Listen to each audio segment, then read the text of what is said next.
že v utrujenem stanju greš na trening zato, da se potem po treningu boljše počutiš. V bistvu je trening samo kot neke vrste poživilo. Dostikrat ljudem se že v štartu ne da na trening oziroma nima občutka, da so danes pripravljeni za trening oziroma čisto po domače ne čutijo tiste prave volje. In to je že en tak znak, da je v bistvu telo v pomanjkanju neke energije, ne. Zdaj vzamemo stran lenost pa podobne zadeve, ampak če ti v osnovi rad treniraš, pa tisti dan nimaš volje, pa greš na trening zaradi tega, ker pričakuješ, da ti bo trening dvignil nivo energije oziroma nivo, oziroma se boš po njem boljše počutil.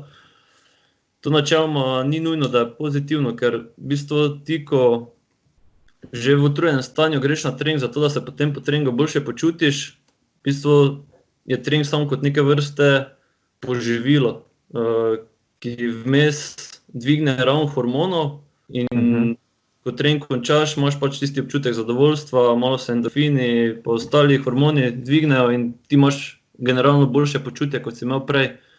Ampak če ti ta trend nadaljuješ iz dneva v dan ali pa iz tedna v teden, tudi sam potem opaziš, da ti podobni treningi več ne dajo istega zadovoljstva konec treninga. To pa zaradi tega, ker že tisti nivoji hormonov dalje začnejo padati, ne.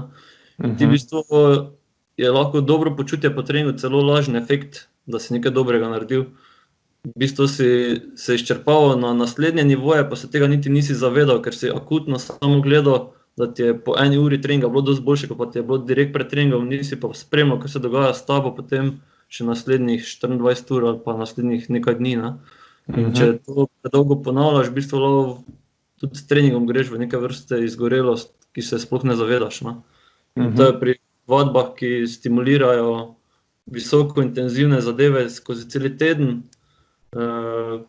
pač se to zelo pogosto lahko zgodi in potem ljudem ni jasno, zakaj ful trenirajo pa se redijo, pa zakaj, če so non stop gibalno aktivni, zbolevajo pa take stvari.